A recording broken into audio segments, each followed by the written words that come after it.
E allora eccoci rientrati in studio, ultima parte della nostra trasmissione, come sempre in diretta, alle 23 passate da qualche minuto. Allora parliamo di questa come dire, la quinta generazione della comunicazione. La comunicazione a livello mondiale rivoluzionerà tutti i sistemi, è proprio necessaria, con quale tecnologia può inquinare, la forma di inquinamento aumenterà, diminuirà? Sono tutti interrogativi, perché ormai abbiamo visto che la tecnologia che sta portando l'uomo verso, diciamo, situazioni totalmente rivoluzionarie, però comporta anche dei rischi, ed è il motivo per cui in questa trasmissione vogliamo capire che cos'è il 5G. Certo, e allora presentiamo subito gli ospiti che ci fanno compagnia e ci aiuteranno a capire che cosa sta succedendo. Li presento subito, inizio da Mariano Salvato. Buonasera Salvato. Buonasera, lei è del comitato 5G Cinto Euganeo. Sì. Buonasera, Cinto Euganeo è uno dei 120 piccoli comuni che dovrebbero sperimentare appunto questa nuova tecnologia. Buonasera al professor Stefano Tomasin. Buonasera. Buonasera, professore del Dipartimento Ingegneria dell'Informazione, l'Università di Padova.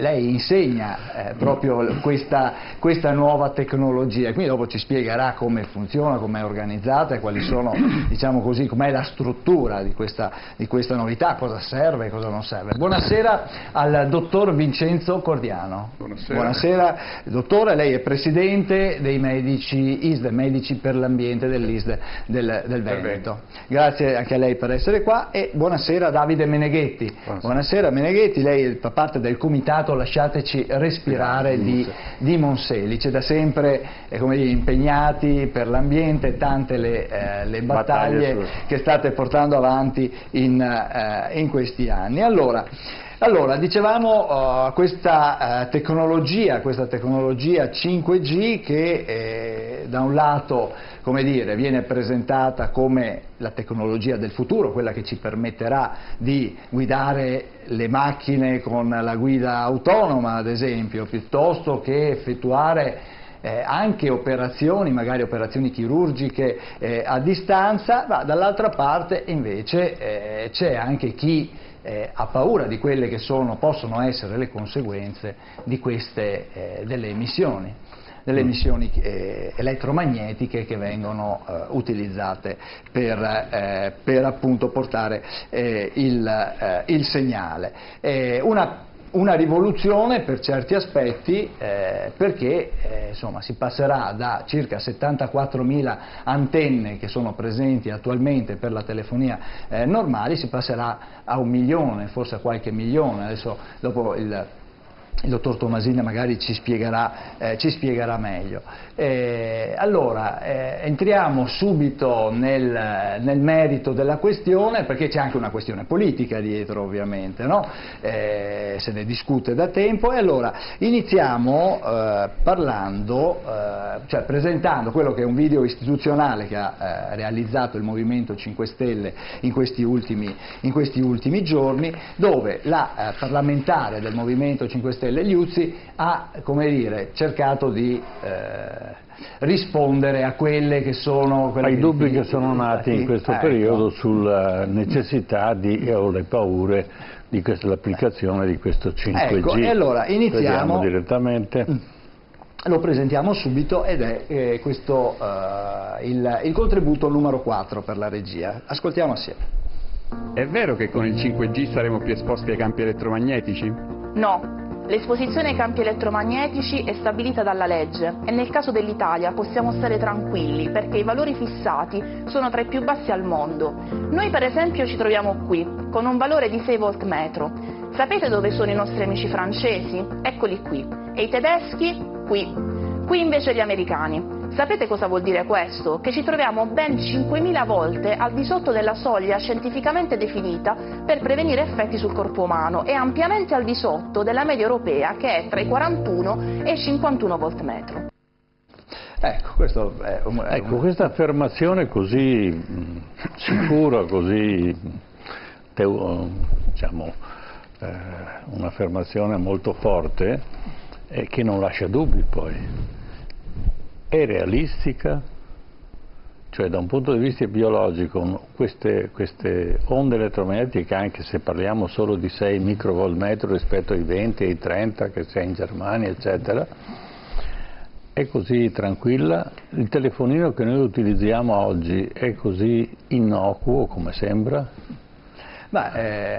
Allora io inizierei dal professor Tomasini innanzitutto, perché insomma è la sua materia, i numeri sono quelli. Allora, i numeri che innanzitutto che ha presentato sono veritieri, corrispondono alla realtà? Sì, quello che si può dire da un punto di vista tecnico e scientifico è che vengono fatte delle misure di campo elettromagnetico a una certa distanza dalla sorgente in certe posizioni, e sulla base di queste misure sono stati fatti degli studi medici che hanno portato a concludere, per quanto diciamo acclarato dalla, chiamiamola scienza ufficiale, o comunque da quel processo decisionale che avviene all'interno della scienza e anche delle entità, delle istituzioni che sono preposte al controllo della salute, è stato deciso appunto che ci sono dei livelli che non sono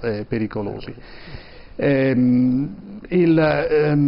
La situazione evidentemente è in continua evoluzione, perché la scienza per sua natura è in continua evoluzione, si imparano sempre cose nuove, si fanno nuovi esperimenti, alcuni scenari che erano stati previsti con certi esperimenti nel passato risultano in qualche modo superati o da rivedere per le nuove tecnologie, e quindi la situazione è in continua evoluzione. È indiscutibile, su questo concordo pienamente nel video, che l'Italia è stata sempre molto prudente nel valutare gli effetti, nell'imporre limiti all'emissione dei campi elettromagnetici, mettendosi ben al di sotto delle normative europee e via via restringendo, diciamo, le emissioni che vengono tollerate.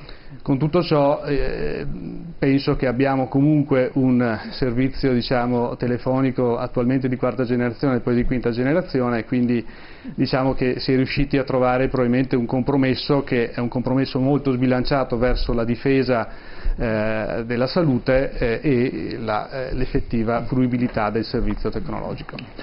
Sì, ecco. Ma l'aumento di questi punti di emissione radioelettrici, che aumentano in maniera esponenziale, rendono più pericoloso l'ambiente oppure è minore il rischio?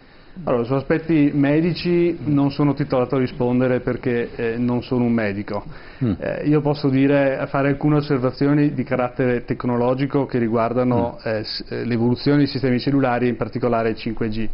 Quello che succede è che per una serie di ragioni, che poi magari per cui dirò qualcosa successivamente, si va verso una cosiddetta densificazione, cioè si aumenta il numero di celle radiobase sul territorio. Questo per aumentare la cosiddetta copertura, quindi per riuscire a servire più utenti e anche per dare un servizio migliore in termini di velocità.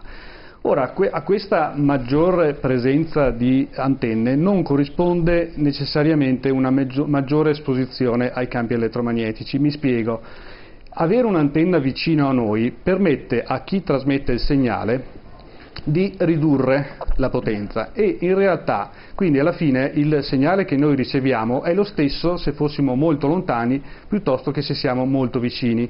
Allora, se il segnale che riceviamo è lo stesso, se l'intensità del campo magnetico è la stessa, siccome lo spazio percorso è più piccolo, evidentemente è stata sufficiente una minore potenza di trasmissione per raggiungersi con la stessa potenza. Perché si fa questo? Apparentemente uno dice: ma non è detto che facciano così, non faranno così, continueranno a trasmettere a potenza elevata perché così mi possono mandare un sacco di bit. È vero e non è vero. In particolare, uno dei grossi problemi che c'è in questo momento non è tanto la velocità di trasmissione quanto la capacità di servire tanti utenti. Allora, se io ho una popolazione nel raggio di 10 km quadrati e questa popolazione richiede servizi sempre maggiori, per servirla meglio non devo aumentare la potenza con cui vado a trasmettere a ciascun utente, ma devo dividere questo territorio di 10 km quadrati in tanti piccoli territori, in ciascuno dei quali la potenza che ognuno riceverà sarà la stessa di prima, però così facendo riuscirò a servire tutta la popolazione. Ma diciamo che la vediamo dal punto di vista del servizio, ma diciamo che la stessa frequenza ripetuta in questa maniera aumenta la capacità del concessionario e quindi ha possibilità di sfruttare meglio il territorio e quindi avere più traffico. Sì. Cioè, in poche parole, ci straguadagna di più. E noi siamo più contenti perché possiamo usare lo smartphone ovunque e a velocità superiori. Anche io credo adesso che lo usiamo ovunque, nascerà un altro problema. Il problema è, per esempio, nelle zone di montagna o nelle zone isolate, dove c'è poca gente, il business non è quello e di conseguenza il 5G sarà diciamo, un ostacolo. Portare il 5G in questa maniera con tanti impianti in zone dove il traffico invece è molto basso. Ecco. Ma il problema non è soltanto 5G, è la tipologia di frequenza. C'è una frequenza molto più corta. Allora, in questo momento si utilizzano delle frequenze e si utilizzeranno anche per il 5G delle frequenze che sono già in uso per il 4G in questo momento. Per dire 1800 e un po' di più 2004 eccetera. C'è anche ecco, per i telespettatori l'aumento del numero, cioè 1800-2004, più alza il numero più si accorcia la frequenza, cioè sono le frequenze delle cosiddette microonde che qualcuno ha anche in casa e che scalda l'acqua. Questo dà l'idea che quelle frequenze, se impiegate in una certa maniera, possono far bollire un litro d'acqua, ma anche un pochettino il cervello. Ecco. Le frequenze, le microonde sono quelle che già utilizziamo, certo. Ad esempio per il wifi, ad esempio in ambito del cellulare. Si parla adesso di onde millimetriche a frequenza ancora più alta, che sono un attimino, diciamo, un po' sullo sfondo, nel senso che sono una possibilità, un campo tecnologico su cui il 5G si applicherà, ma non immediatamente. Prima abbiamo visto il 2020 come data di lancio del 5G, è molto difficile che per il 2020 ci siano dei prodotti che lavorino a onde millimetriche. La caratteristica, quando andiamo su con la frequenza, siamo ben oltre appunto la frequenza del forno a microonde che abbiamo a casa, è che la propagazione, queste onde millimetriche si propagano molto più difficilmente, cioè si fermano prima, sono più facilmente ostacolate dall'aria e da qualsiasi oggetto, quindi anche ma anche dai muri. Anche dai muri. Quindi uno che è in casa, se non ha un ripetitore vicino, non riesce a connettersi. Sì, infatti l'ambito di applicazione delle onde millimetriche è tutto da vedere, nel senso che si prevede dai 10 ai 100 metri di copertura, quindi veramente un raggio molto breve e ci saranno dei servizi molto dedicati. Adesso io vorrei fare intervenire anche il dottor Cordiano per capire qual è la vostra attenzione a quelle che sono nuove tecnologie e appunto prima Ermanno diceva anche l'uso del cellulare, no? Cioè la tecnologia sta portando anche a delle nuove forme, tra virgolette, di patologia. Sì, sicuramente. Io devo dire che io assieme a tanti altri miei colleghi italiani, ma anche del resto del mondo, siamo molto preoccupati dal fatto che si voglia implementare questa nuova tecnologia senza prima averla adeguatamente sperimentata, soprattutto per quanto riguarda gli effetti possibili effetti tossici di queste onde elettromagnetiche che ricordiamolo, sono classificate come possibilmente cancerogene dallo IARC e quindi probabilmente questo giudizio verrà adeguato alle nuove risultati dei nuovi studi scientifici che dimostrano appunto la pericolosità di queste onde anche a livelli di intensità di esposizione molto più bassi da quelli vigenti in Italia, perché è vero che l'Italia ha sempre avuto un atteggiamento diciamo, più prudenziale rispetto al resto dei paesi, però studi scientifici pubblicati su riviste internazionali di notevole importanza, tra le più qualificate, dimostrano che effetti tossici per la salute possono esserci anche per livelli di esposizione superiori a 0,2 volt metro, quindi di gran lunga inferiori rispetto a quelli che limiti attualmente vigenti in Italia. Dopodiché ci sono tutta un'altra serie di effetti anche sia locali ma anche sistemici che possono riguardare diverse sfere della nostra vita, dei nostri organismi animali, che vanno, ormai tutti parlano dalla malattia di elettrosensibilità, cioè il numero delle persone esposte che dimostrano un'eccessiva sensibilità alle radiazioni sta aumentando fino a raggiungere circa il 2-3% della popolazione mondiale. Ci possono essere i sintomi vaghi che possono andare dalla irritazione, dallo stato di ansia, ma anche dal prurito, da cefalea, nausea, vomito, che possono arrivare fino a... Quindi ci sono delle persone che hanno manifestato questa però noi forma sappiamo di benissimo che l'esposizione alle onde elettromagnetiche può compromettere, ad esempio,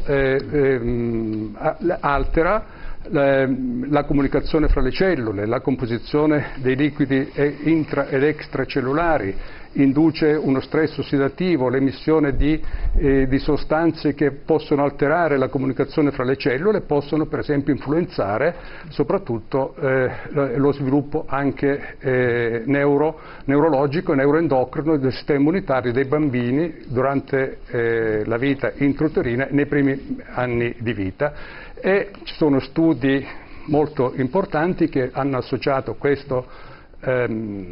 l'esposizione alle onde elettromagnetiche, soprattutto durante la gravidanza, anche ad una compromissione dello sviluppo neurocognitivo nei primi anni di vita, finché poi anche malattie neurodegenerative, ad esempio l'Alzheimer. Ma studi dimostrano che anche le cosiddette onde millimetriche possono alterare l'espressione dei geni, quindi che controllano il metabolismo, soprattutto il sistema diciamo immunitario. Che potremmo trovarci ad avere anche delle reazioni o delle patologie o delle manifestazioni che avverranno magari tra qualche anno nei figli dei nostri figli, se noi siamo, come dire, esposti, e se queste onde hanno effettivamente questo tipo di effetto. Altri studi che già dimostrano come ci possono essere alterazioni della qualità dello sperma, del numero degli spermatozoi, e quindi la possibilità di interferire con la riproduzione umana. Certo. Ed è per questo che noi di ISDE abbiamo presentato, abbiamo aderito anche ad appelli internazionali fatti addirittura gli ultimi da 31.000 scienziati e ricercatori di tutto il mondo, in cui invitano i governi non a vietare, ma quantomeno a stabilire una moratoria, attendere che vengano fatti degli studi che dimostrino la pericolosità o meno di queste onde elettromagnetiche. Certo. Allora, con Mariano Salvato, comitato 5G di Cinto Euganeo. Allora, come dicevo prima, Cinto Euganeo è uno dei 120 comuni italiani, piccoli comuni, dove si era deciso di fare questa sperimentazione. Voi come vi siete mossi? Quando è che avete saputo che eravate state scelti? Perché in alcuni casi anche... Noi siamo venuti a conoscenza in febbraio di quest'anno, subito abbiamo avuto l'incontro con il primo cittadino. Ecco, ma com'è che l'avete saputo? Attraverso documentazione che ci è pervenuta, e subito ci siamo attivati dando informazione al sindaco, e abbiamo fatto un incontro e consegnando del materiale sul 5G, che diciamo è lo stesso materiale di una parte di quello che stiamo facendo mettere a conoscenza i cittadini che vengono a firmare questa petizione, che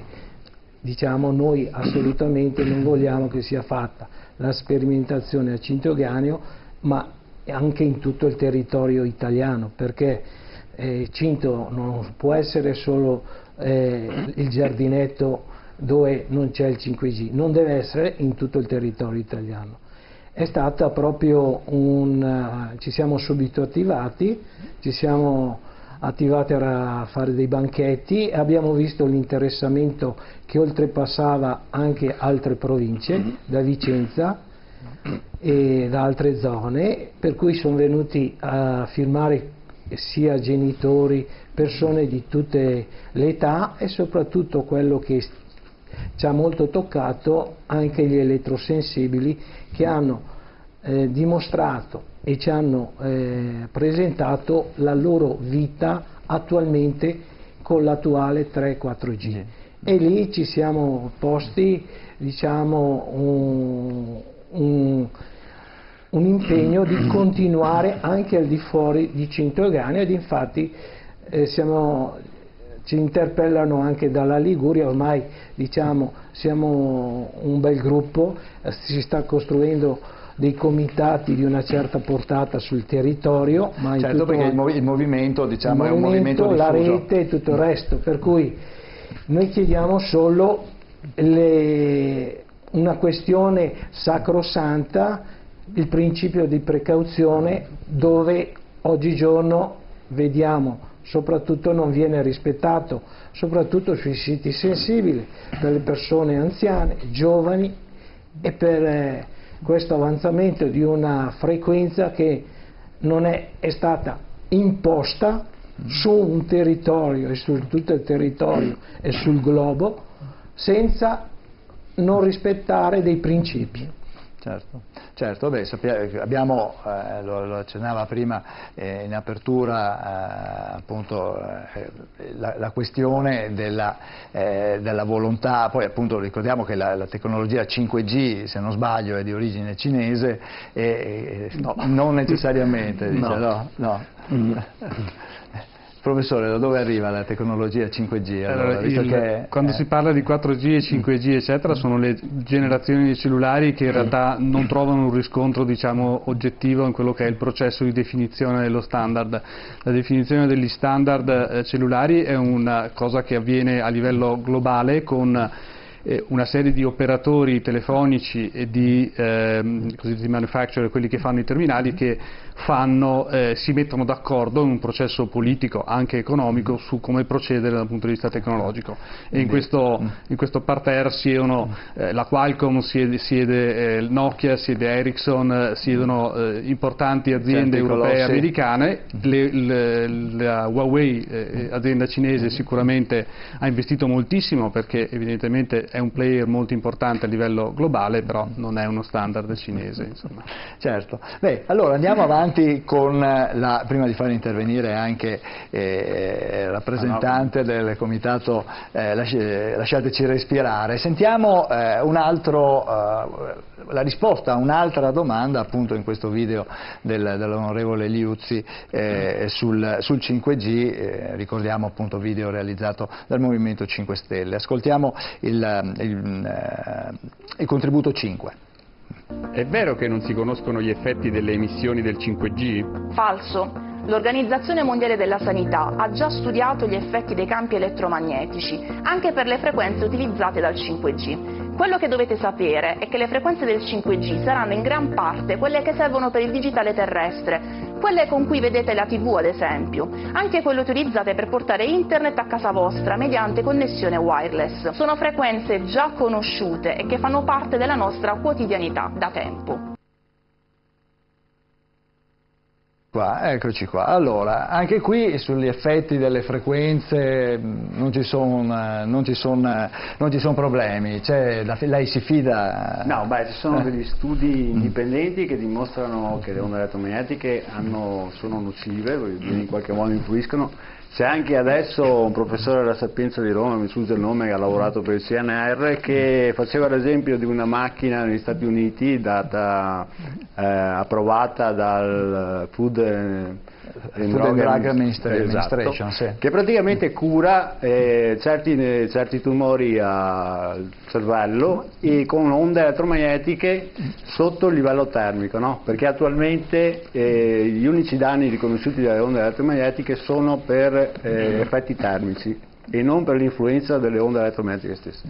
Questa macchina comunque cura questi tumori non stando sotto questa soglia qua, per cui dimostra che le onde elettromagnetiche influiscono sulla biologia anche sotto il livello termico. D'altro canto non si vuole ammettere che le stesse onde hanno una influenza appunto anche per chi è sano, ovviamente, no? E possono causare dei problemi, perché se una cosa va a curare magari un malato.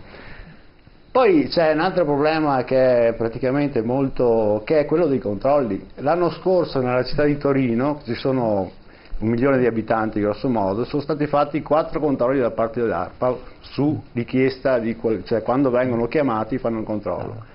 Quando li chiamano di solito trovano valori di intensità di segnale che sono molto più alti anche dei 4 volt metro che abbiamo in Italia, che sarebbero comunque dannosi perché la soglia sarebbe molto più bassa.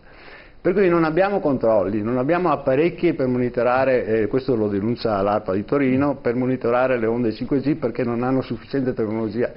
Per cui avremo, voglio dire, un problema molto grosso su cui non sono stati fatti né studi, questo mi appoggio, non è stato fatto nulla e che può determinare una peggiore qualità della vita per tutti noi. Per cui la tecnologia non è un male in assoluto, va benissimo, però bisogna anche pensare quali possono essere gli effetti sull'ambiente, sulla salute, su insetti, insomma sulla biodiversità che ci circonda, che è una delle cose che mantiene in equilibrio questo pianeta, insomma, per cui anche che su questi temi non vengono affrontati con la dovuta serietà e anche trasparenza. Allora, dal punto di vista biologico la lunghezza d'onda è fondamentale per essere recepita dall'organismo e poi ottiene degli effetti che possono essere nocivi e a volte sono anche positivi. Ci sono degli strumenti elettromagnetici che vengono usati, addirittura dei bisturi. No, abbiamo un contributo, no? No, c'è stata un'operazione proprio qui a Padova che è stato utilizzato appunto un bisturi che emette onde elettromagnetiche, è stato praticamente eliminato un tumore sia al fegato che ai reni, quindi dipende da come vengono gestiti. Però questa diffusione dei campi elettromagnetici preoccupa le persone e credo che ci sia un fondamento. Allora abbiamo un contributo che mi sembra il 0,7, no? Campi elettromagnetici umani, cioè anche noi siamo dei campi elettromagnetici, cioè le nostre particelle usano emettere dei campi elettromagnetici e addirittura, diciamo, comunicare, l'organismo comunica, le varie parti dell'organismo comunicano tra di loro attraverso questa emanazione di sostanze elettromagnetiche. Vogliamo vederlo? Sì.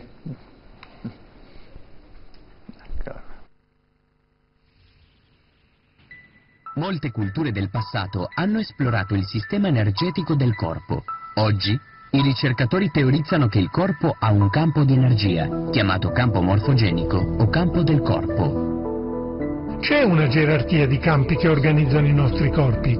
C'è il campo dell'intero corpo, poi i campi dei tessuti e poi i campi delle cellule all'interno di essi. I campi del nostro corpo sono dentro e intorno al corpo. C'è un campo complessivo e poi ci sono i campi secondari, campi modulari per braccia, gambe e i diversi organi. Ecco, abbiamo visto come all'interno dell'organismo si sviluppa una certa energia e questa energia naturalmente può andare in contrasto anche con altri campi elettromagnetici. Il professore ci vuole raccontare se solo queste emissioni dei 5G o comunque del 4G, le uniche emissioni elettromagnetiche sul nostro pianeta, oppure ce ne sono altre fonti, magari anche spesso più inquietanti. Allora, rimango un po' perplesso sul quanto visto nel video, nel senso che si fa riferimento a generici campi non di natura elettromagnetica, di altra natura, che non so bene a che cosa si riferisca. I campi elettromagnetici fanno riferimento al movimento di cariche elettriche, al passaggio di correnti elettriche. Nel nostro corpo ci sono delle componenti, in particolare il sistema nervoso, diciamo, che utilizza delle informazioni, dell'elettricità in senso ampio, i campi elettromagnetici per trasmettere l'informazione, però al di là di questo le cose diventano complicate. Noi siamo immersi in campi elettromagnetici, siamo immersi da molto tempo nelle diverse trasmissioni, ad esempio televisive, veniva accennato prima anche nel video precedente, radio e quant'altro, che vengono effettuate, quindi senz'altro viviamo in un contesto che da un punto di vista elettromagnetico è molto vivace, molto più vivace che non come sarebbe in realtà in natura, dove i fenomeni elettrici sono decisamente limitati, quelli più clamorosi come i fulmini e qualche altro evento senz'altro così più o meno rilevante, ma ben al di sotto, diciamo, di quello che contribuisce l'uomo. È anche vero che senza di nuovo voler assolutamente entrare in aspetti biologici o medici che non mi competono, è anche vero che comunque le onde elettromagnetiche emesse per fini di comunicazione si confondono in un rumore di fondo con cui noi che lavoriamo sugli aspetti di trasmissione combattiamo sempre, e i segnali che noi andiamo a trasmettere sono in realtà non così marcatamente al di sopra di questo rumore di fondo, che è determinato sia da altre trasmissioni ma anche da fenomeni elettrici che accadono all'interno del ricevitore, molto, molto semplici, diciamo, molto banali, per cui quello che voglio dire è che effettivamente le potenze con cui andiamo a lavorare ricevute, che quindi sono quelle che ci toccano anche un po' più da vicino, sono molto piccole rispetto alle condizioni naturali, quindi non stiamo inquinando in termini assoluti molto il mondo. Poi ripeto, sugli effetti biologici di queste cose, piccolo e grande, può essere molto diverso a seconda di chi lo guarda, ecco, quindi non voglio assolutamente dire nulla in questo senso. Ecco, non per contraddirla, ma abbiamo un altro contributo che è il 08, appunto sulla formazione dell'embrione e quindi eventualmente quali fenomeni, diciamo, di masse elettriche si possono sviluppare. Mister.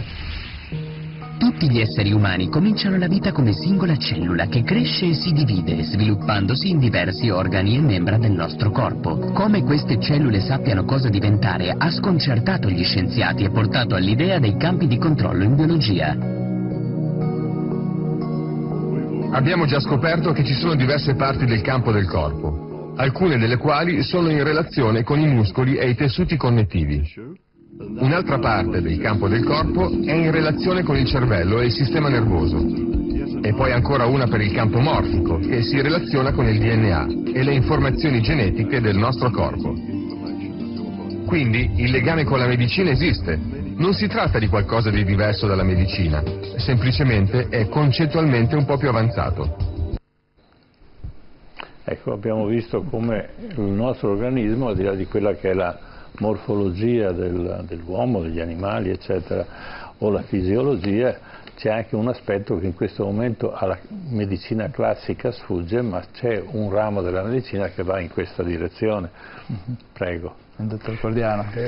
Sì, ormai, ripeto, ho già detto prima, è noto che le radiazioni elettromagnetiche hanno degli effetti sia locali che sistemici che possono anche riguardare le generazioni future per quanto riguarda appunto l'alterazione della composizione e della qualità dello sperma. Per quanto riguarda le onde millimetriche, quelle di cui ci stiamo occupando, effettivamente studi anche recenti comparse per esempio su Nature dimostrano che le alterazioni la continua esposizione a queste onde millimetriche può alterare la funzione dei cheratociti, cioè delle cellule della cute, perché è vero che le onde millimetriche non hanno la capacità di penetrare in profondità nei tessuti, però a livello della cute hanno dei loro effetti biologici ormai certificati e dimostrati, tant'è vero che queste onde sono state utilizzate anche per stimolare la riparazione delle ferite, quindi a dimostrazione che queste possono stimolare la proliferazione e la crescita delle cellule che, lo ricordiamo, è alla base poi del possibile sviluppo di tumore. La proliferazione incontrollata e la crescita delle cellule può comportare appunto la formazione di tumori, di neoplasie. Quindi è dimostrato appunto questo studio pubblicato, ripeto, nemmeno un mese fa, come da un importante gruppo francese, come l'esposizione a queste onde millimetriche riesca ad alterare la composizione delle cellule all'interno e all'esterno, a favorire le anomalie dell'espressione di certi geni che vanno a controllare il nostro metabolismo, e quindi l'utilizzo degli zuccheri, dei lipidi, la formazione di molecole che possono poi svolgere un ruolo molto importante nella comunicazione e nel normale sviluppo dei tessuti. Ecco, Coriano, quello che dice lei, se è così, allora sarebbe da vietare, Certamente questo è il primo studio, ripeto, pubblicato su una rivista internazionale. Noi, come diceva prima il professore, la scienza ha bisogno anche di conferme, e quindi questo induce a sospettare che queste onde hanno degli effetti biologici, le cui implicazioni, i cui risvolti ancora noi non conosciamo, ed è per questo che bisognerebbe applicare il principio di precauzione, che è alla base anche della richiesta dei numerosi appelli fatti da questi scienziati indipendenti, perché poi, se c'è tempo, vorremmo parlare appunto dei conflitti di interesse che sono alla base di certi report cosiddetti negazionisti. Quindi il principio di precauzione impone, che ripeto è previsto anche dai trattati europei e internazionali, imporrebbe ai decisori politici di sospendere questa sperimentazione in attesa che vengano fatti degli studi che ci possono dare delle conclusioni più definitive rispetto alla pericolosità di queste onde, che, ripeto, ormai con gli studi anche indipendenti che vengono fatti sempre più frequentemente ci confermano la possibilità di danni non solo alle generazioni attuali, ma anche alle generazioni future. In tal senso facciamo vedere un altro contributo, così possiamo parlare, riguardo alle patologie appunto di interferenze da questi microonde. Il contributo 09. Possiamo anche spingerci oltre e dire che il corpo umano è fatto di informazioni strutturate. O, in altre parole, che il corpo umano è un campo energetico di onde fisse, permanenti, scalari, che sono proporzionalmente organizzate, strutturate e contengono una gran quantità di informazioni. Il corpo è sempre alla ricerca di sistemi coerenti, di scambio di informazioni tra tutte le cellule che abbiamo, in modo che ogni singola cellula sappia cosa succede. C'è un ampio sistema di informazioni e alcune persone dicono che la malattia è solo una falla nel sistema di informazioni, e io credo che sia vero. Ecco, questo mi pare che supporta quello che lei diceva prima. Sì, è appunto una conferma di quello che noi sosteniamo da sempre, cioè che anche queste onde cosiddette millimetriche possono avere degli effetti sistemici, attraverso, perché appunto il fatto di anche se vengono respinte, diciamo, dalla pelle, l'esposizione continua 24 ore su 24, giorno e notte di queste sostanze può portare ad un riscaldamento, ai cosiddetti effetti termici di cui accennava prima, che comunque, ripeto, non sono i soli effetti che possono essere imputati alle onde elettromagnetiche. Dicevo, questi effetti termici possono comportare uno stress ossidativo, come diciamo noi nel termine tecnico, cioè quindi una reazione di difesa da parte della pelle che porta alla liberazione di sostanze, all'alterazione della funzionalità delle cellule, della comunicazione soprattutto fra le singole cellule che sono alla base del perfetto funzionamento del nostro organismo. Queste possono avere anche alterazioni a distanza dal punto, diciamo, di applicazione delle onde elettromagnetiche, che possono essere, in questo caso, nel caso di 5G, l'acute. Mi pare che appunto il contributo che avete dato sia una conferma. Chiusura di questa breve indagine sulla composizione di questi fenomeni, vediamo anche il contributo 10, che vengono utilizzati anche per la guarigione. Esiste un'affermazione di Albert Einstein che spiega tutto ciò, ovvero: il campo è l'unica forza dominante della particella. Quello che Einstein intendeva dire era che il campo, le forze energetiche invisibili intorno a noi, sono le uniche forze che regolano le particelle, ovvero la materia delle particelle. E quindi la fisica quantistica dice: il carattere della materia è fondamentalmente determinato dal campo. La medicina informazionale, che prende le informazioni e cambia le informazioni disturbate, sarà la medicina del futuro. Abbiamo imparato come arrestare la distorsione delle informazioni, che si verifica come risultato di diversi processi della malattia. Una volta arrestata la distorsione in maniera sufficiente, la fisiologia comincia a lavorare, la chimica va a posto, ci sono veramente bellissime storie di guarigione da raccontare. Semplicemente perché abbiamo imparato come correggere la distorsione delle informazioni nel campo del corpo. Ecco, quindi è tutto un ramo della medicina che si sta aprendo, che in questo momento, diciamo, la medicina è a livello macroscopico, invece la parte più importante invece è tutto quello che succede, che ancora non abbiamo la capacità di percepire questi fenomeni, e che naturalmente quando si scoprono queste tecnologie nuove, che sono sicuramente molto utili, ci vorrebbe appunto un periodo di analisi per vedere rapporto costo-benefici nei confronti di chi usa queste tecnologie. Professore, lei la sto portando su un campo minato? Non è il mio ambito, come dicevo prima, perché ma lei pensa che ci potrebbe essere una maggiore prudenzialità e un maggior rapporto tra la scienza medica e biologica e invece la scienza, la fisica, diciamo? Il dialogo tra le varie componenti della scienza e anche tra chi si occupa di tecnologia e chi si occupa di scienza in senso più stretto va sempre bene, perché sicuramente fa bene a tutti.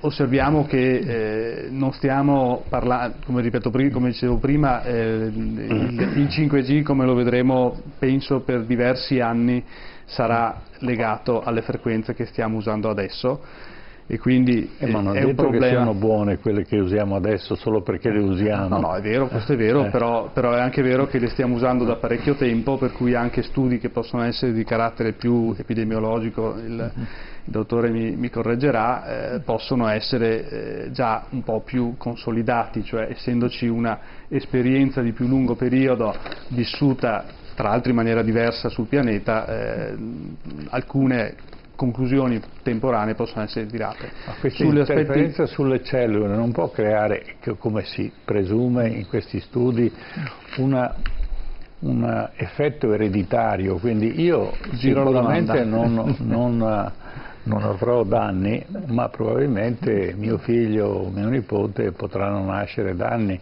Quindi la prudenzialità nelle nuove tecnologie è abbastanza applicata oppure ancora trascurata? Basta fare il business e poi vedremo se funziona. Purtroppo questo è l'atteggiamento, l'andazzo comune quando appunto si propone una nuova tecnologia ma anche una nuova sostanza chimica.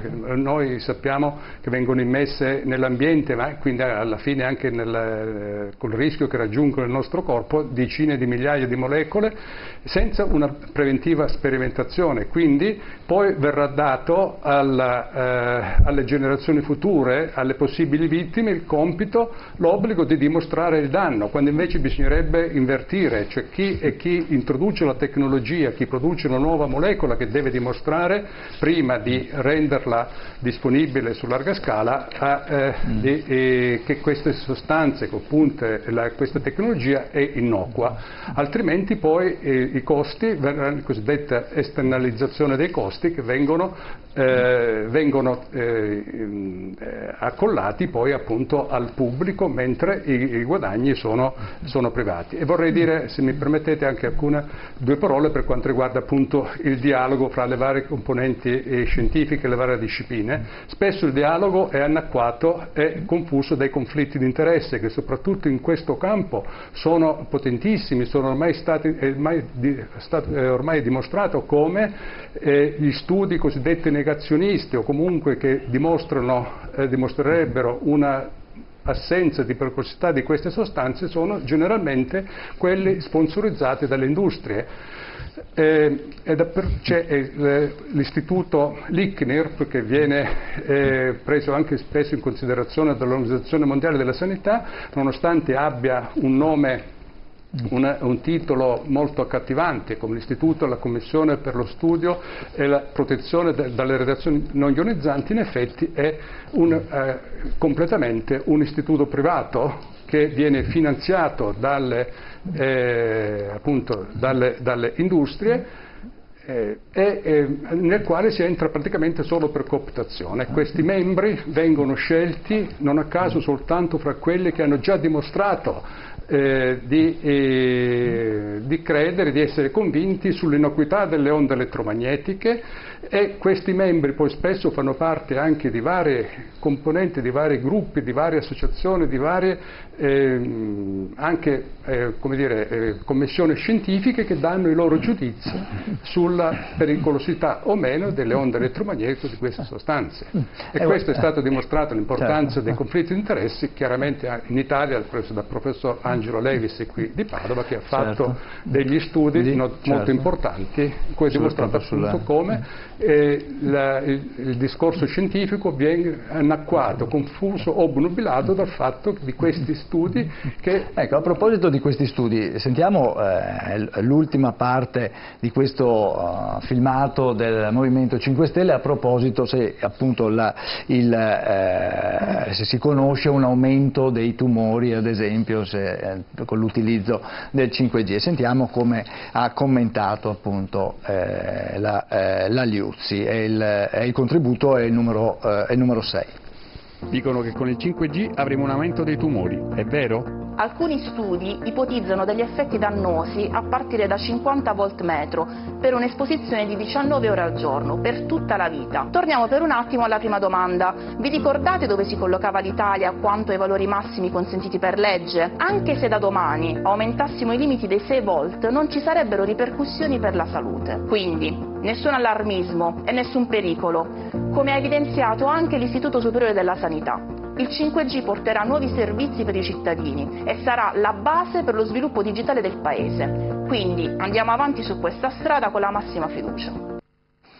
Ecco allora, massima fiducia. L'Istituto Superiore della Sanità. Sentiamo i nostri ospiti. Certo, Davide Meneghetti, prego, no, appunto avevo... prego. Non a caso, per esempio, un ex esponente dell'Istituto Superiore di Sanità, è stato un dirigente molto importante dell'Istituto Superiore di Sanità, una volta andato in pensione è passato al servizio della Nokia.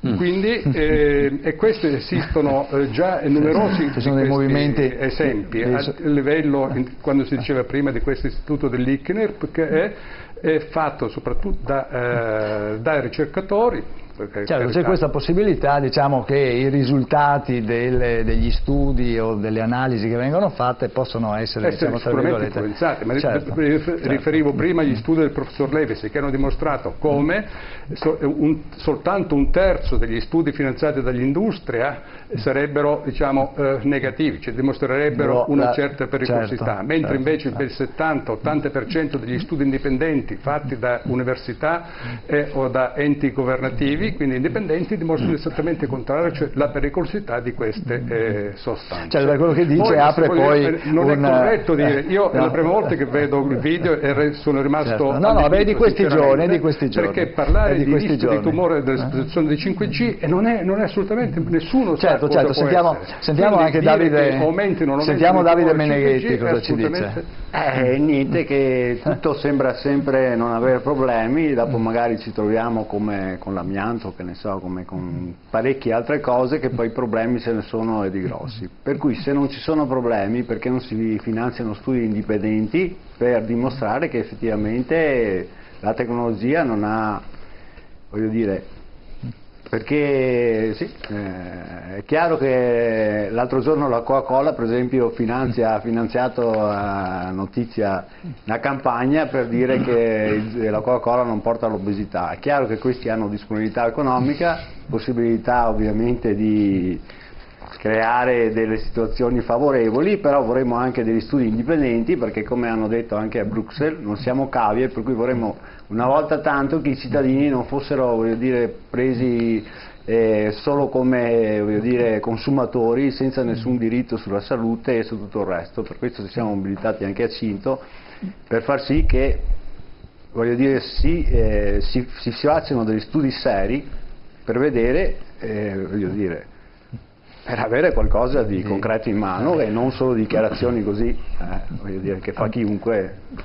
Abbiamo dei precedenti, e ricordo ai nostri presenti e anche ai telespettatori, che è il tabacco. Addirittura fu fatto un film, no? Su tutte le operazioni che facevano le industrie della produzione delle sigarette in merito all'aumento addirittura della nicotina all'interno delle foglie del tabacco. E poi abbiamo un altro aspetto che abbiamo trattato la volta scorsa, che è l'amianto scoperto all'inizio del secolo scorso, ci ha messo 70 anni a capire che invece era altamente tumorale, perché tra il momento in cui io assumo dell'amianto e il momento in cui invece l'amianto scatena un tumore ci passano dai 20 ai 30 anni.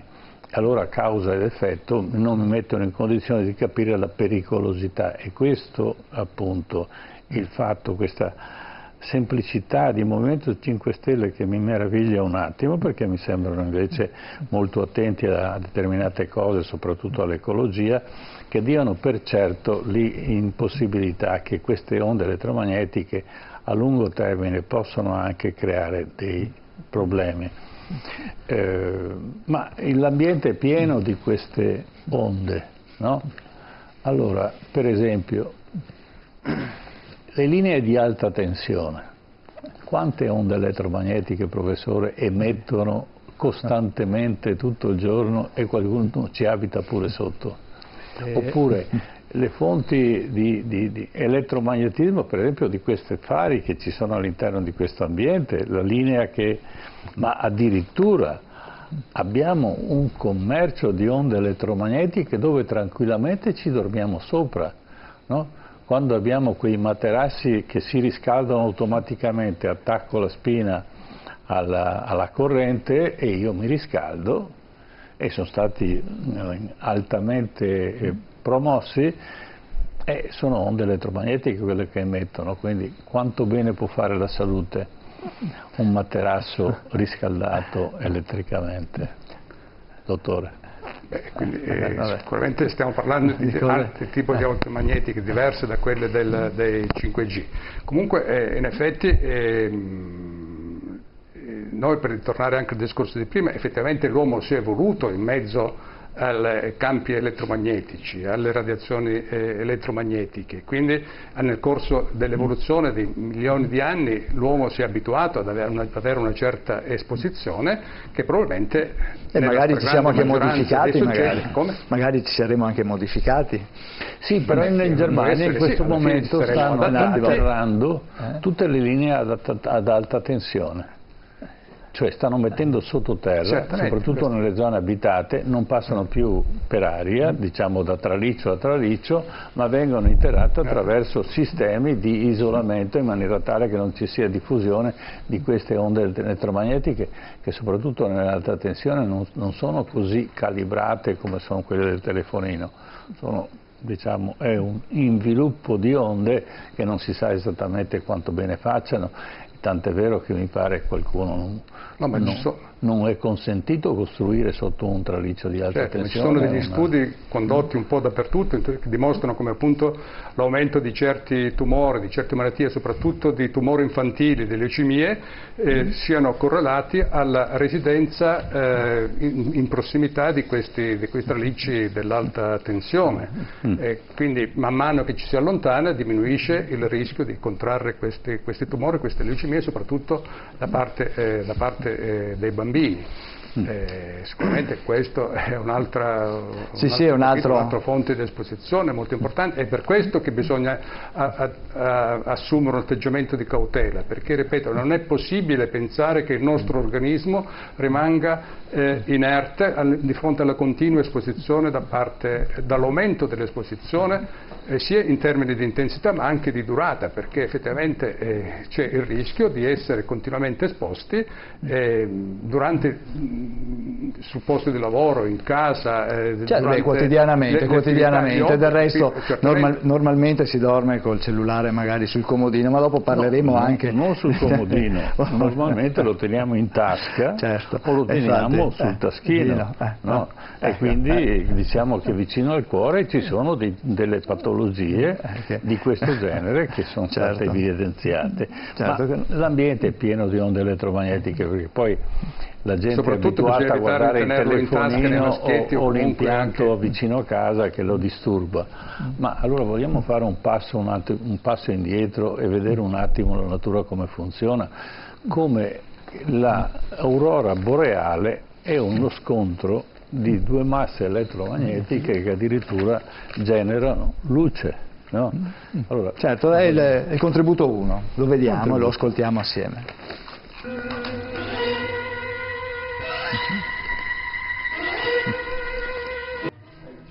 Ecco, professore, ci vuole raccontare questa cosa spettacolare che in realtà non è poi così innocua come sembra. Allora, le onde elettromagnetiche raccolgono, come dicevamo prima, un ampio insieme di frequenze delle onde elettromagnetiche stesse, quindi si va dalle trasmissioni televisive ai cellulari, poi ai sistemi millimeter wave di onde millimetriche, fino alla luce. Anche la luce, anche il laser non è altro che un'onda elettromagnetica, quindi la luce, aumentando la frequenza, dopo un po' si arriva alla luce nei suoi vari colori di ultravioletta eccetera. E quindi i fenomeni che si vedono sono legati a queste interazioni, al movimento di elettroni e alla generazione di onde elettromagnetiche a frequenze che possono diventare della luce. Ma un altro fenomeno è quello dei fulmini, in cui di nuovo c'è una generazione di luce, c'è un passaggio di corrente elettrica da un punto all'altro dell'atmosfera o in alcuni casi dall'atmosfera verso la Terra.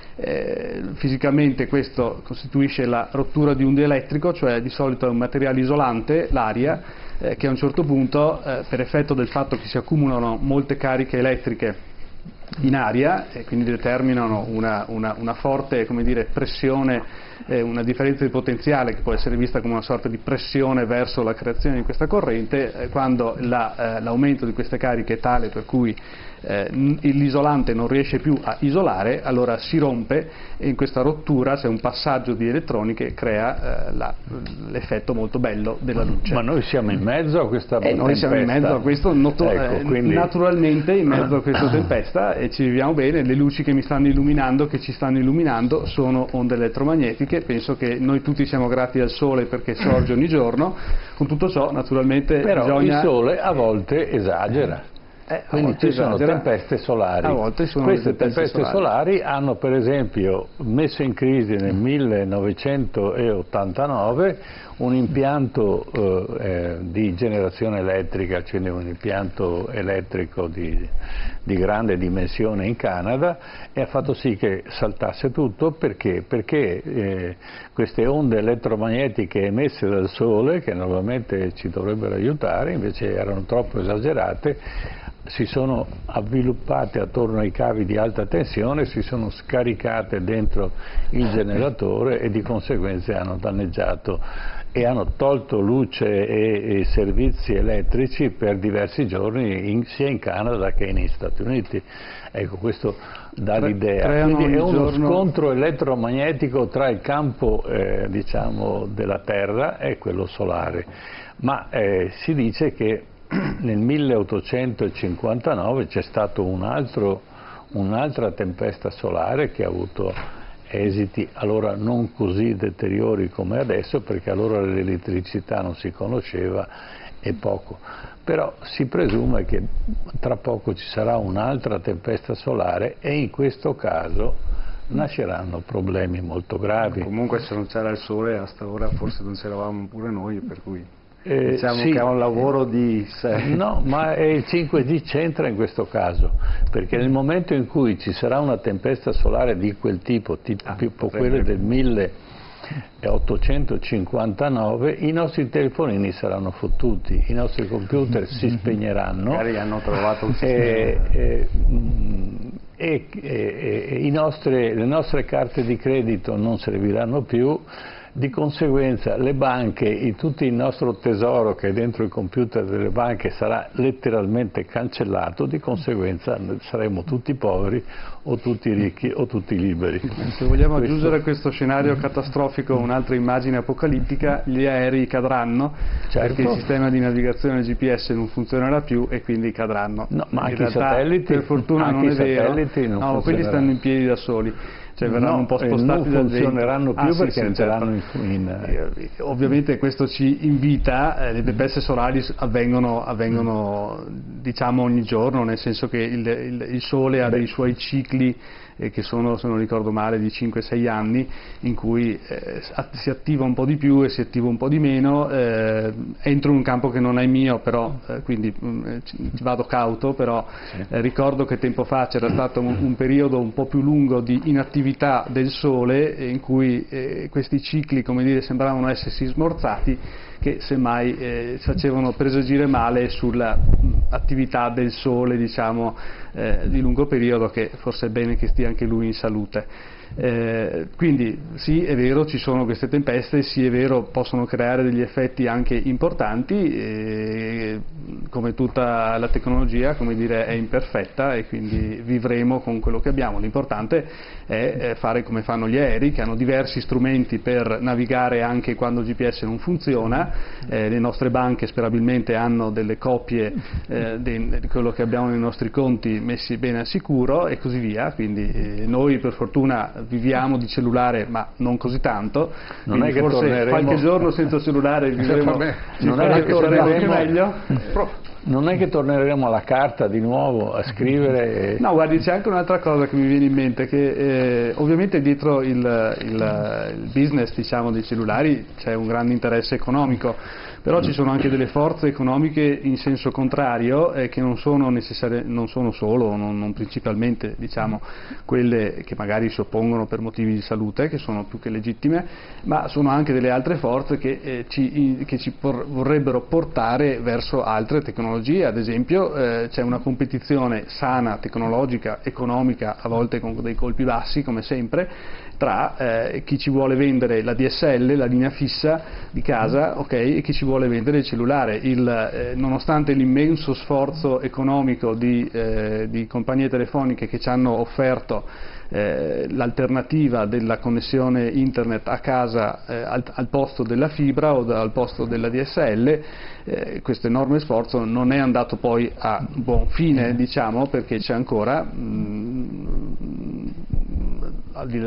un'ampia platea di persone che hanno la DSL e la fibra, e che vuol dire che insomma anche all'interno del contesto delle telecomunicazioni, del contesto dei cellulari, ci sono dinamiche economiche notevoli, ecco, che sovrastano tutto questo. Certamente.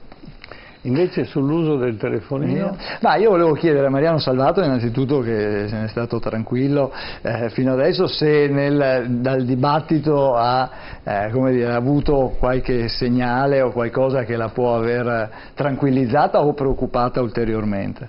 Ma mi preoccupa, sul 5G, chiaramente. Mi preoccupa molto quello che la politica di 5 Stelle ha presentato su un argomento forse, diciamo, che non ha la sua portata, perché noi come principio, abbiamo come comitato soprattutto, presentiamo solo cose certe che ci vengono consegnate da persone che possono essere come l'Istituto Romanzini ed altri persone che sono proprio all'altezza e nel campo, come il professore e questo e quell'altro.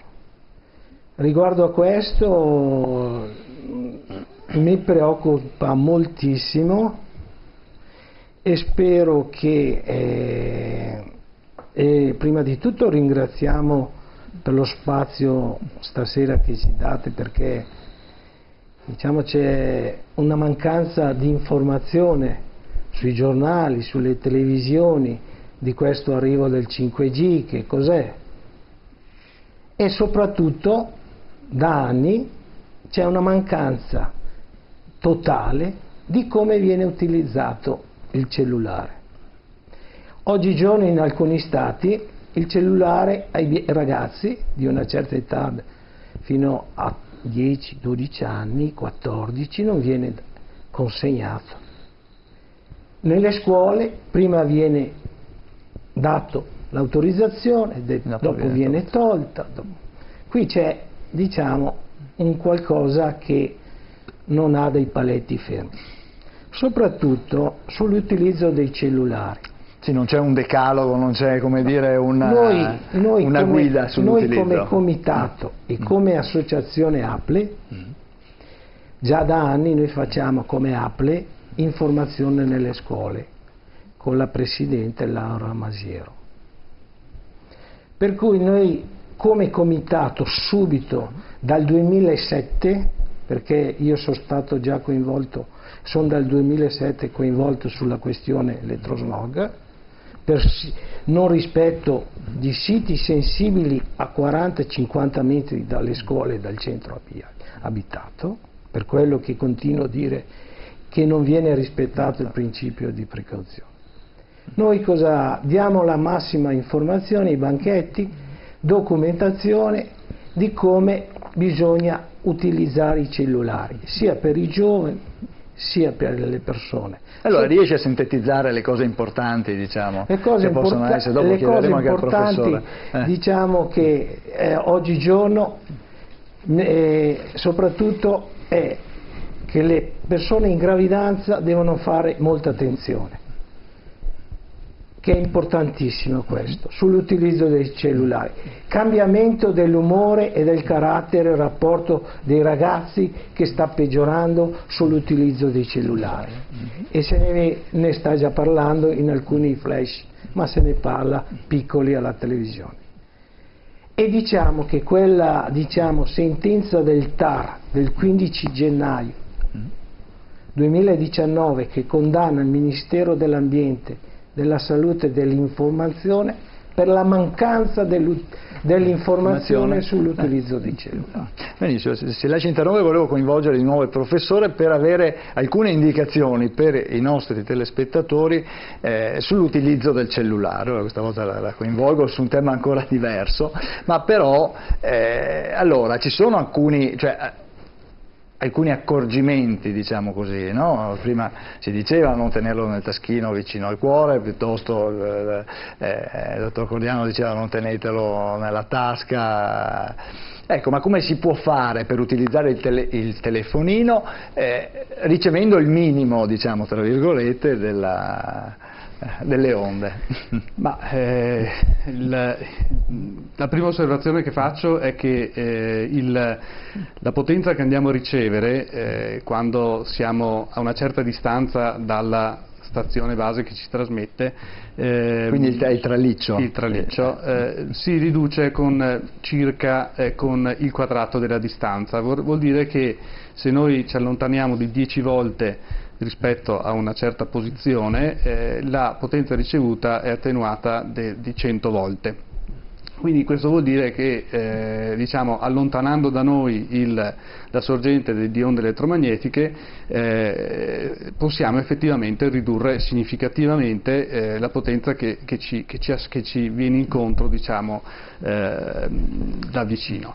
Per quanto riguarda l'uso del cellulare, allora un'osservazione fondamentale è questa: con il passare delle generazioni si è via via ridotta la potenza emessa dal traliccio e in parte anche la potenza emessa dal cellulare, perché sono state introdotte tutta una serie di tecnologie che hanno reso la trasmissione più efficiente e quindi c'è stata una sensibile riduzione della potenza ricevuta. Quindi in linea generale, diciamo, è meglio usare a parità di servizi che uno utilizza, a parità di tempo in cui uno lo utilizza, è meglio usare da un punto di vista solo della potenza ricevuta, quindi mi astengo sempre da aspetti medici, i sistemi di nuova generazione rispetto a quelli di vecchia generazione.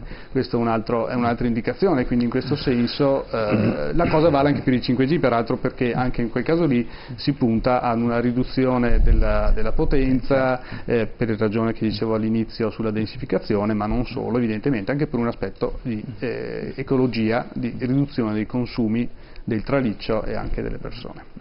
Certo, Cordiano, allora, prima lei diceva non metterlo nei pantaloni, ma dopo, ad esempio, se uso le auricolari è meglio, è peggio? Dunque, gli auricolari, qualcuno dice che possono fare come da ponte, quindi sarebbe importante usare il viva voce, cioè dove sia possibile, insomma, per fortuna vedo anche in giro, vedo sempre più giovani che magari utilizzano il viva voce, oltre che come imperativo obbligatorio utilizzarlo in macchina. Comunque chi volesse informazioni può rivolgersi al sito dell'app Elettrosmog qui di Padova, dove appunto c'è un decalogo che viene sul buon uso del cellulare. Premesso che il miglior sarebbe quello spento, allora cosa dire? Utilizzarlo il meno possibile. Possiamo leggere un attimo questo messaggio, adesso le ridò la parola. Il problema del cellulare non è la ricezione ma la trasmissione, in quanto la distanza tra cellulare e cellula è uguale, per cui la trasmissione pure, solo che il cellulare ce l'ha a 2 mm di distanza. Riesce a tradurci, professore? Sì, è un'osservazione molto ragionevole, cioè quando il traliccio manda un segnale verso di noi, manda un segnale relativamente forte che quando arriva a noi è debole ma non troppo, infatti riusciamo a captarlo. Quando noi mandiamo un segnale al traliccio, perché mandiamo qualcosa verso la rete, diciamo, dobbiamo partire con un segnale bello forte che arriverà debole al traliccio ma abbastanza per essere ricevuto, e quindi evidentemente partendo un segnale forte da vicino a noi siamo in quel momento, come dire, coinvolti, irradiati da un segnale molto forte. Più aumenta la distanza e maggiore è il segnale che parte dal nostro cellulare, certo. E maggiore danno se dovesse farlo lo fa. Giusto, e di conserva più si riduce la distanza meno è il danno. Ecco, per cui il 5G, se i trasmettitori sono più diffusi, si abbassa il livello probabilmente di danno. Che non vuol dire che sia sotto la pericolosità, no, il fatto che sia basso. L'esposizione diminuisce già è un vantaggio considerevolmente, appunto, per la storia del quadrato della distanza, tenendolo a 10-15 centimetri dal corpo. Quindi poi una cosa assolutamente da non fare e da vietare, i genitori devono fare ai propri figli, di non tenere il cellulare acceso sotto il cuscino come fanno spesso, o a comodino, quindi Poi sicuramente le donne durante la gravidanza non dovrebbero utilizzare il cellulare, sarebbe consigliato evitarlo, i genitori sempre non dovrebbero permettere l'utilizzo del cellulare prima dei 12-13 anni, perché? Perché è stato visto che per esempio il problema dei tumori cerebrali si ha soltanto quando nei cosiddetti fortemente esposti, quindi per chi utilizza il cellulare per più di mezz'ora al giorno per 10 anni e soprattutto se lo utilizza prima dei 16 anni, quando ancora la calotta cranica, diciamo, non è completamente sviluppata, per cui se il telefonino viene utilizzato sempre dallo stesso lato, quindi nei bambini e negli adolescenti c'è una possibilità di una maggiore diffusione all'interno del cervello, tant'è vero che gli studi indipendenti, revisione della letteratura compiuti anche dal professor Levis, dimostrano come appunto nei cosiddetti forti utilizzatori dei cellulari i tumori cerebrali aumentano da 2-3 volte sempre dallo stesso lato da cui si usa il cellulare, e questo appunto un altro consiglio pratico che si può fare eventualmente sempre di ridurre la durata dell'utilizzo del cellulare, delle singole, diciamo, chiamate, e poi eventualmente di cambiare anche il lato dell'esposizione, insomma, del cellulare. E poi non tenerlo appunto vicino alle parti sensibili, quindi genitale o cuore, ed eventualmente tenerlo sempre in modalità aereo, quando non si è assolutamente connessi. Sarebbe bene, chiaramente, se uno lo vuol spegnere, quindi tenere in modalità aereo, si permette c'è sempre la possibilità di ricevere messaggi e chiamate, e quindi senza essere esposti ad alte onde di intensità. Certo. Ecco, però il telefonino ha un altro effetto che non è soltanto, diciamo, direttamente legato alle patologie così biologiche, ma anche al cervello, e abbiamo dei nuovi fenomeni dove il telefonino coinvolge talmente le persone che si creano delle neuropatologie che sono completamente non si conoscevano prima. Cosiddetta nomofobia, una nuova patologia che indica appunto la paura, lo stato di ansia e di agitazione che insorge in coloro che hanno un'eccessiva paura di rimanere per troppo tempo sconnessi dalla rete, quindi si crea proprio uno stato di dipendenza. Questo è stato dimostrato perché l'utilizzo del cellulare, per esempio l'utilizzo delle notifiche con i vari social, crea uno stato di eccitazione, di felicità, perché aumenta la liberazione di una sostanza, la dopamina, che viene chiamata un neurotrasmettitore della felicità. Quindi il fatto che i giovani, noi spesso siamo sempre collegati in attesa di ricevere delle notifiche, ci precipitiamo a vedere chi ha mandato il messaggio, questo induce uno stato di gratificazione, diciamo, ecco. Quindi ognuno di noi chiaramente cerca di aumentare il numero di occasioni, insomma, durante la giornata in cui c'è la liberazione di questo neurotrasmettitore che può portare appunto a un piacere. Certo. Ma Meneghetti, è ipotizzabile, è pensabile oggi una società dove non si usi il cellulare? Qui penso sia difficile, perché poi le cose sono anche, voglio dire, come vengono fatte, impostate le abitudini che poi acquisiamo nei modi di fare che sono. Però voglio dire, si potrà sicuramente lavorare per studiare più a fondo tutto quello che si può fare per rendere le tecnologie il più sicuro possibile. Questo penso sia un lavoro che perché mi sembra che l'unico aspetto che oggi viene preso in considerazione è il profitto, fondamentalmente, e non ci sia nessun riguardo in realtà per tutta una serie di altre cose, per cui alla fine non c'è tutela. Per quanto riguarda il profitto abbiamo il massimo di impegno, di sviluppo in tutte le forze di settori. Per quanto riguarda la tutela della salute, dell'ambiente e di altre cose, invece è lettera morta, e nessuno sembra su questo settore avere, voglio dire, la sensibilità di intervenire in maniera Certo. Se posso aggiungere un'altra informazione che può essere utile per gli ascoltatori, è quello di evitare l'uso dei cordless, perché questi cordless sono generalmente molto più pericolosi dei cellulari. Quindi stiamo parlando di chi ha la linea fissa a casa e ha il telefono senza fili in pratica. Quindi, quello che abbiamo usato per tanti anni prima che arrivasse il cellulare. Più ci si allontana dalla base, diciamo, allora il telefono deve mettere una maggiore, trasmettere con maggiore potenza, e questo se si tiene il cordless vicino all'orecchio aumenta naturalmente l'esposizione, quindi o stare vicino, il più possibile vicino alla base dove si carica insomma il cordless, oppure ricorrere al vecchio buon telefono fisso di una volta, che ormai in molti casi è scomparso tanta gente dalle case. Usa solo il cellulare anche come telefono di casa, insomma. Certo. Beh, senta Salvato, qui la tecnologia avanza e noi dobbiamo, tra virgolette, come dire, difenderci? Diciamo, difenderci e prendere a massima precauzione e pretendere che lo Stato, e parliamo a livello europeo, si mantenga una correttezza su delle decisioni fatte. E difenderci in che modo?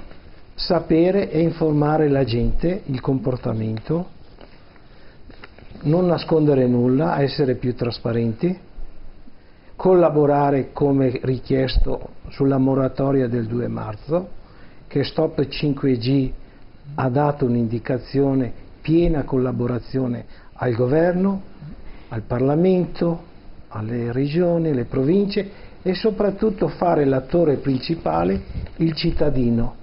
Il cittadino deve essere l'attore principale, che è una mancanza soprattutto in moltissimi comuni, sulle scelte dei piano antenna, perché non puoi calarlo anche in un piccolo comune la scelta che può essere a danno della salute dei cittadini. C'è una scaletta, è una scaletta che ci siamo dimenticati col tempo e è opportuno riprenderla. E salvaguardiamo soprattutto quelle nuove generazioni che avanzano, dando il massimo nella ricerca, nell'impegno, nel confronto, soprattutto nel confronto del 5G, che è una cosa che va a colpire tutto il globo. E Certo, è una tecnologia, però, professor Tomasini, facciamo concludere a lei, è questa la tecnologia del futuro. Voi che studiate anche le comunicazioni, che è una delle, possiamo dire, una delle scienze più importanti, se non la più importante in assoluto, perché attraverso quello che abbiamo visto questa sera passerà tutto quanto. Mi faccio fare un rapido appunto, un'osservazione, che posso essere d'accordo che una cautela sulle onde millimetriche ci stia. Parlare di cautela nei confronti del 5G, specialmente per quello che vedremo nei primi anni, è un po' fa confusione, perché da un punto di vista delle onde elettromagnetiche sarà indistinguibile dal 4G, quindi forse come messaggio sarebbe più opportuno concentrarsi sulle onde millimetriche piuttosto che sul 5G. Detto questo, il 5G offre delle opportunità notevoli che vanno ben al di là dell'uso del cellulare. Abbiamo sempre parlato del cellulare, il 5G non sarà cellulare, come il 4G non è stato in larga misura cellulare, è stato iPhone. Il 5G sarà automazione industriale, il 5G sarà comunicazione dei dispositivi tra di loro, la cosiddetta Internet of Things, quindi sensori, l'Internet delle cose, l'Internet no? delle cose, esatto, che saranno sensori che in qualche modo interagiranno in maniera, tra virgolette, autonoma, nel senso che noi saremo sempre gli utilizzatori finali, però avranno una certa autonomia e ci permetteranno di avere visioni nuove. Sono tutte visioni un po' nebulose, perché la storia insegna che nella piccola storia dei sistemi cellulari le tecnologie che danno delle nuove possibilità vengono usate in maniera imprevedibile rispetto a quanto si pensasse quando le tecnologie vengono sviluppate, vengono ideate. Quindi si stanno ponendo le basi per delle nuove applicazioni che intravediamo vagamente, che risultano molto promettenti, ma che probabilmente ci sorprenderanno ancora di più di quanto non pensiamo oggi. Saremo sempre più dipendenti dagli algoritmi e sempre più guidati alla fine in una sorta di... Sperabilmente no, noi dovremo rimanere padroni della nostra vita, insomma, e quindi dipenderà anche da noi, da scelte politiche, da scelte personali, e la tecnologia va imparata, bisogna imparare a usarla, la tecnologia è un'opportunità, penso che sia difficile negare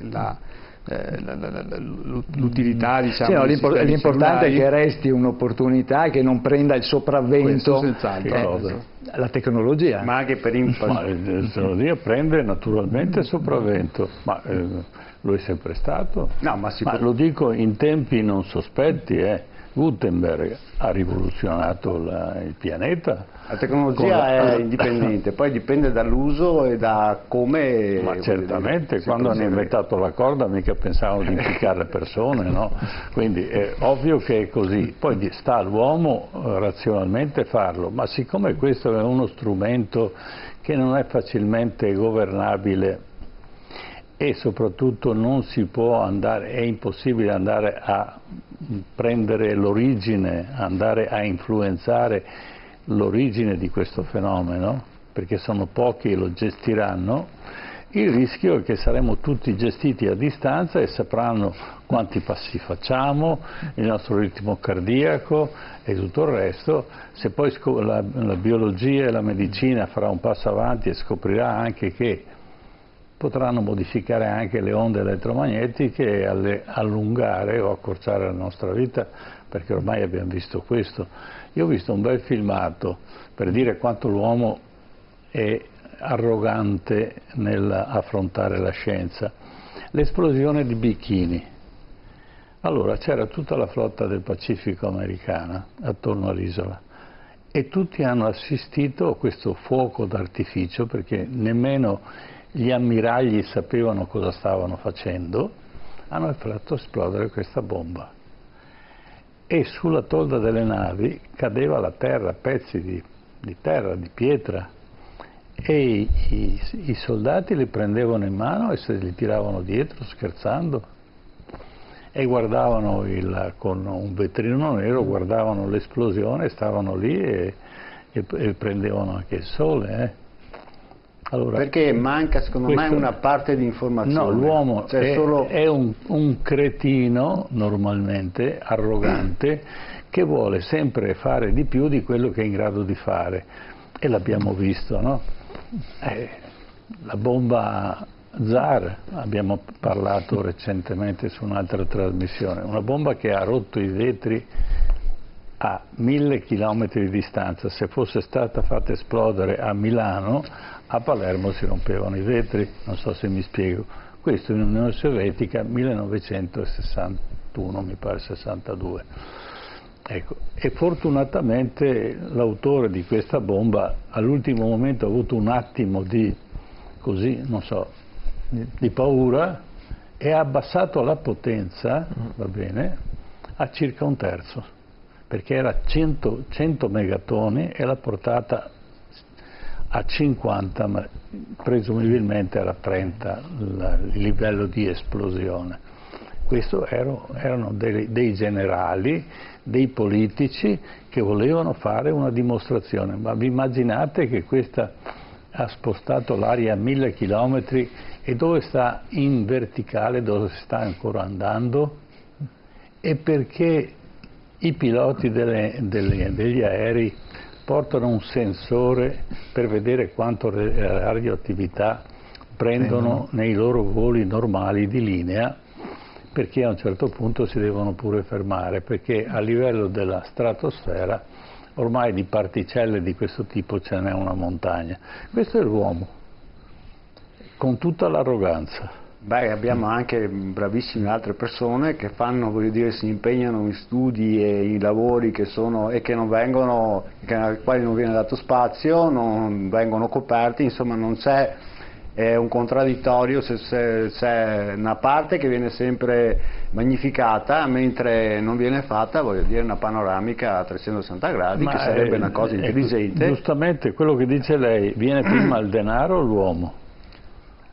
Secondo me sarebbe tempo, cioè è sempre stato, che ci fosse un po' di buonsenso, perché la qualità della vita non è solo tecnologica ma anche sulla salute, per cui prevenire prima di... Vabbè che saranno ottimi strumenti all'avanguardia sulla medicina, però se preveniamo, forse il dottore è d'accordo, bisogna prima conoscere, poi applicare e poi gli effetti che verranno fuori li sapranno i nostri nipoti. Certo, certo. Grazie a Mariano Salvato del Comitato No 5G Cinto Uganeo per essere stato con noi, grazie al professor Stefano Tomasin del Dipartimento di Ingegneria dell'Informazione dell'Università di Padova, grazie anche a lei, grazie al dottor Vincenzo Cordiano, Presidente dei Medici ISDE, Medici per l'Ambiente del Veneto, e grazie a Davide Meneghetti del Comitato Lasciateci Respirare. Bene, allora ci fermiamo qui, allora Ermanno, settimana prossima abbiamo la prossima settimana, certo. Allora, la parte storica parleremo del bombardamento di Roma, quando fu bombardata Roma, e diciamo anche ai nostri telespettatori che vadano a cercare perché fu bombardato il Vaticano. È una cosa che nessuno sa. La grosso dilemma è chi bombardò il Vaticano. Furono gli alleati o furono invece i fascisti o i nazisti? E questo è un altro bel dilemma, ne parliamo la prossima settimana. Poi parliamo del nucleare. I problemi che hanno i nostri vicini d'Oltralpe, come si usa dire, no? Ci sono dei paesi che hanno scelto il nucleare come fonte di energia, ed è la Francia, 60 reattori nucleari in tutta la Francia, adesso hanno un problema che non sanno dove smaltire il prodotto finale di questi forni radioattivi, e ci sono i fiumi, la Marna in particolare, che è inquinata e è preoccupante. Quindi saremo in collegamento con la Francia, con un comitato che sta raccogliendo tutti i dati per vedere, perché il grosso problema della Francia sarà se deve smaltire il nucleare, come produrrà la prossima energia, questo è un altro punto. E poi torneremo a parlare dei migranti, che è un fenomeno che tutti dicono di avere la soluzione in mano, però mi pare che la soluzione non sia così semplice come sembra, perché alla fine bisogna che questo Stato, che noi naturalmente siamo abituati a vedere l'Italia come uno Stato che ha pregi e difetti, deve affrontare un problema globale di questo tipo, che bisogna pensare che siamo solo all'inizio. Cosa succederà tra 10, 20, 30 anni? Perché cambieranno le scuole, per esempio. Il diritto sarà lo stesso? Cioè, i criteri fondamentali in cui si muove questa società cambieranno drasticamente, e porteremo anche un esempio. Quando cadde l'impero romano succedeva esattamente quello che sta succedendo adesso. Bene, ci fermiamo qua. Grazie a tutti ancora, grazie ai telespettatori che ci hanno seguito. Venerdì prossimo, qualche minuto dopo le 21, TV7 Match. Noi siamo qua, vi aspettiamo. Buonanotte a tutti.